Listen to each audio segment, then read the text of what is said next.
kasih atas kesempatan yang diberikan kepada saya. Saat ini saya akan mengerjakan tugas akhir, yaitu tentang menganalisis sebuah ayat. Nah, ayat opsional yang saya ambil di dalam Yohanes 3 ayat 16 yang berkata, "Karena begitu besar kasih Allah akan dunia ini, sehingga ia telah mengaruniakan anaknya yang tunggal, supaya setiap orang yang percaya kepadanya tidak binasa, melainkan beroleh hidup yang kekal." Nah, saya akan menjabarkan tentang ayat ini. Latar belakang penulis dari ayat ini yaitu Injil Yohanes.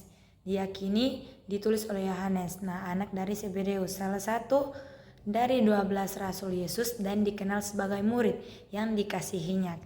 Kita bisa lihat di dalam Yohanes 13 ayat 23. Tradisi gereja awal seperti yang ditulis oleh Irenaeus mendukung identifikasi ini. Penulisan Injil ini kemungkinan besar dilakukan di Efesus pada akhir abad pertama Masehi atau sekitar tahun 90 sampai 100 Masehi. Injil Yohanes ini ditujukan kepada umat Kristen yang tersebar di wilayah Asia Kecil, khususnya di Efesus, serta kepada pembaca umum yang ingin memahami identitas dan karya Yesus Kristus. Tujuan penulisan dari ayat ini atau kitab ini adalah untuk menegaskan keilahian Yesus sebagai anak Allah dan untuk mengajak pembaca percaya kepadanya sehingga memperoleh hidup yang kekal. Kita bisa lihat dalam Yohanes 20 ayat yang ke-31. Kita bisa lihat situasi dan kondisi umum dalam ayat atau kitab ini.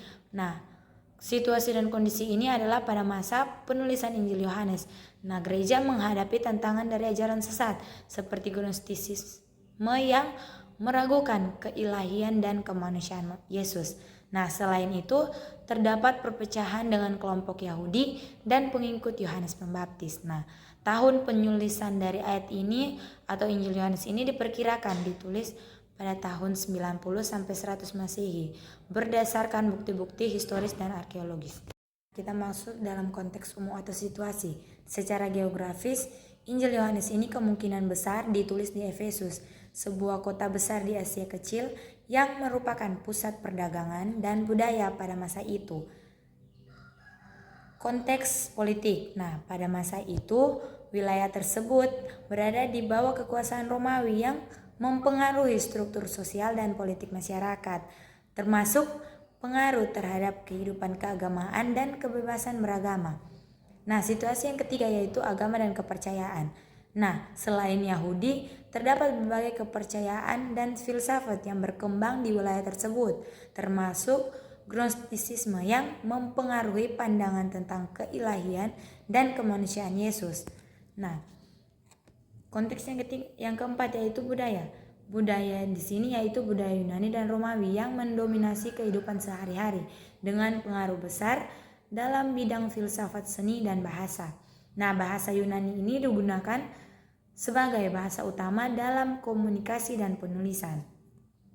Kita masuk dalam analisis leksikal. Kata kunci dalam Yohanes 3 ayat 16 ini adalah kasih. Dunia, anaknya yang tunggal, percaya, tidak binasa, dan hidup yang kekal. Penggunaan kata-kata ini menekankan bahwa kasih Allah yang universal atau pemberian dirinya melalui Yesus dan tawaran hidup kekal bagi setiap yang percaya kepadanya. Kita masuk dalam analisis gramatikal. Struktur kalimat dalam Yohanes 3 ayat 16 ini menunjukkan bahwa hubungan sebab akibat. Karena kasih Allah yang besar, maka ia mengaruniakan anaknya. Hasil dari pengorbanan ini adalah tawaran hidup yang kekal bagi mereka yang percaya. Penggunaan kata percaya dalam bentuk aktif ini menekankan bahwa tanggung jawab individu untuk merespon tawaran Allah. Kita masuk dalam konteks umum atau analisis narasi. Yang pertama, kisah itu sendiri. Dalam Yohanes 3 ayat 16 ini merupakan bagian dari percakapan Yesus dengan Nikodemus yang adalah seorang pemimpin agama Yahudi. Dalam percakapan ini, Yesus menjelaskan tentang kelahiran baru dan tujuan kedatangannya ke dunia. Konteks khusus yang kedua yaitu pasal sebelumnya.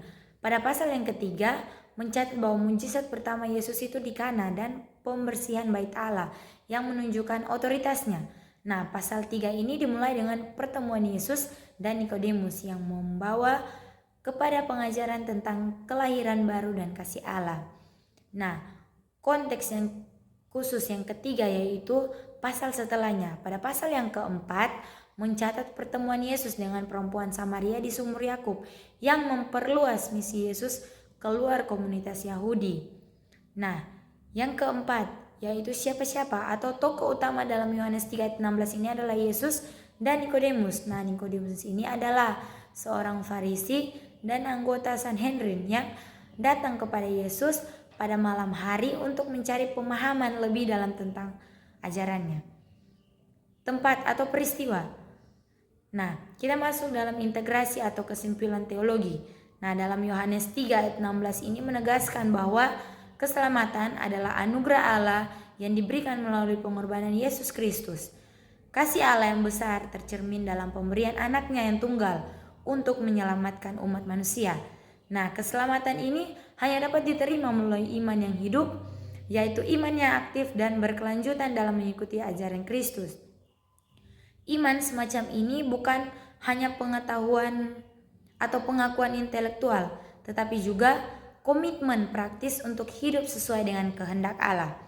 Nah, kita masuk dalam aplikasi atau penerapan dalam kehidupan sehari-hari. Yang pertama yaitu menanggapi kasih Allah dengan iman yang hidup. Nah, sebagai respon terhadap kasih Allah yang besar, kita diajak untuk memiliki iman yang tidak hanya diucapkan, tetapi diwujudkan dalam tindakan sehari-hari. Iman yang hidup berarti terus-menerus bergantung pada Kristus dan berusaha hidup sesuai dengan ajarannya. Nah, hal ini mencakup pengambilan keputusan yang mencerminkan nilai-nilai kerajaan Allah dalam berbagai aspek kehidupan. Nah, yang B yaitu menghidupi kasih dalam relasi sosial. Nah, kasih Allah yang dinyatakan dalam Yohanes 3 ayat 16 ini harus tercermin dalam hidup kita dengan sesama. Kita dipanggil untuk menunjukkan kasih yang tulus, mengampuni, dan melayani orang lain tanpa memandang latar belakang mereka. Ini termasuk dalam lingkungan keluarga, pekerjaan, sekolah, dan masyarakat. Yang ketiga yaitu menjaga hidup kekal sebagai tujuan utama. Nah, yang ketiga ini adalah keselamatan yang dijanjikan dalam Yohanes 3 ayat 16 untuk mengarahkan kita menjadikan hidup kekal itu sebagai tujuan utama. Ini berarti memprioritaskan nilai-nilai rohani dan kekekalan di atas pencapaian dunia semata. Kita diajak untuk hidup dengan perspektif kekekalan, menjaga integritas, dan berfokus pada pelayanan kepada Allah dan sesama. Nah, dengan demikian, Yohanes 3 ayat 16 ini bukan hanya sebuah pernyataan teologis, tetapi juga panggilan untuk hidup dalam iman yang aktif, penuh kasih, dan berorientasi pada hidup kekal.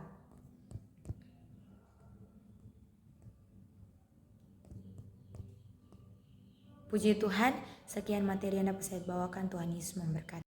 Kita masuk dalam konteks umum atau situasi. Secara geografis, Injil Yohanes ini kemungkinan besar ditulis di Efesus, sebuah kota besar di Asia Kecil yang merupakan pusat perdagangan dan budaya pada masa itu. Konteks politik. Nah, pada masa itu, wilayah tersebut berada di bawah kekuasaan Romawi yang mempengaruhi struktur sosial dan politik masyarakat, termasuk pengaruh terhadap kehidupan keagamaan dan kebebasan beragama. Nah, situasi yang ketiga yaitu agama dan kepercayaan. Nah, selain Yahudi, terdapat berbagai kepercayaan dan filsafat yang berkembang di wilayah tersebut, termasuk Gnostisisme yang mempengaruhi pandangan tentang keilahian dan kemanusiaan Yesus. Nah, konteks yang keempat yaitu budaya. Budaya di sini yaitu budaya Yunani dan Romawi yang mendominasi kehidupan sehari-hari dengan pengaruh besar dalam bidang filsafat, seni, dan bahasa. Nah, bahasa Yunani ini digunakan sebagai bahasa utama dalam komunikasi dan penulisan. Nah, kita masuk dalam analisis leksikal. Nah, kata kunci dalam Yohanes 3 ayat 16 ini adalah kasih. Dunia, anaknya yang tunggal, percaya, tidak binasa, dan hidup yang kekal. Nah, penggunaan kata-kata ini menekankan bahwa kasih Allah yang universal atau pemberian dirinya melalui Yesus dan tawaran hidup kekal bagi setiap yang percaya kepadanya. Nah, kita masuk dalam analisis gramatikal. Nah, struktur kalimat dalam Yohanes 3 ayat 16 ini menunjukkan bahwa hubungan sebab akibat. Karena kasih Allah yang besar, maka ia mengaruniakan anaknya. Hasil dari pengorbanan ini adalah tawaran hidup yang kekal bagi mereka yang percaya. Nah, penggunaan kata percaya dalam bentuk aktif ini menekankan bahwa tanggung jawab individu untuk merespon tawaran Allah. Nah, kita masuk dalam konteks umum atau analisis narasi. Yang pertama, kisah itu sendiri. Nah, dalam Yohanes 3 ayat 16 ini merupakan bagian dari percakapan Yesus dengan Nikodemus yang adalah seorang pemimpin agama Yahudi. Dalam percakapan ini, Yesus menjelaskan tentang kelahiran baru dan tujuan kedatangannya ke dunia. Nah, konteks khusus yang kedua yaitu pasal sebelumnya.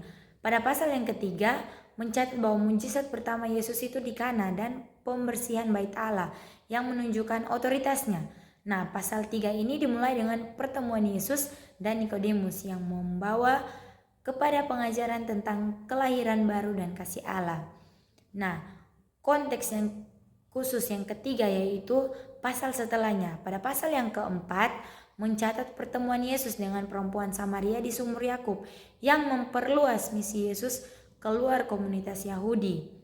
Nah, yang keempat yaitu siapa-siapa atau tokoh utama dalam Yohanes 3 ayat 16 ini adalah Yesus dan Nikodemus. Nah, Nikodemus ini adalah seorang Farisi dan anggota Sanhedrin yang datang kepada Yesus pada malam hari untuk mencari pemahaman lebih dalam tentang ajarannya. Tempat atau peristiwa. Nah, kita masuk dalam integrasi atau kesimpulan teologi.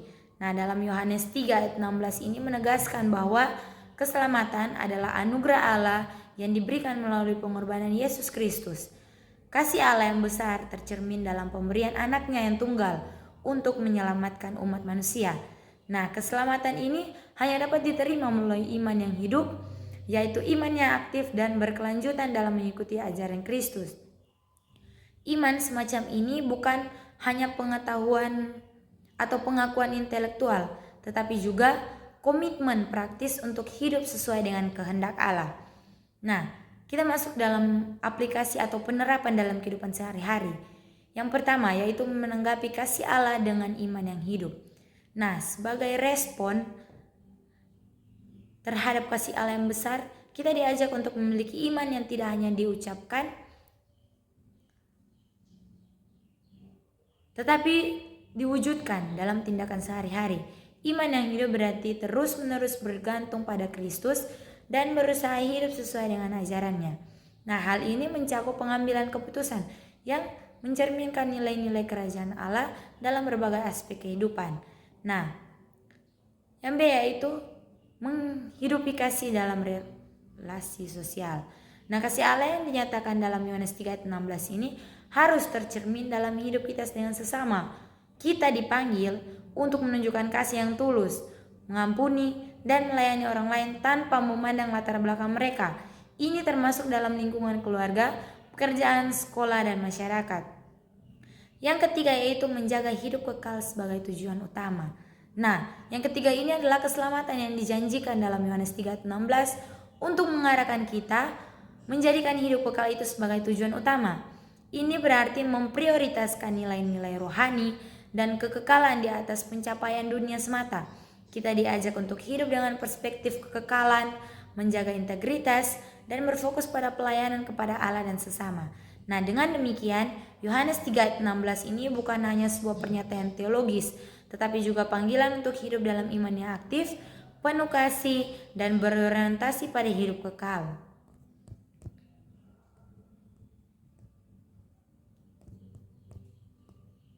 Puji Tuhan, sekian materi yang dapat saya bawakan. Tuhan Yesus memberkati.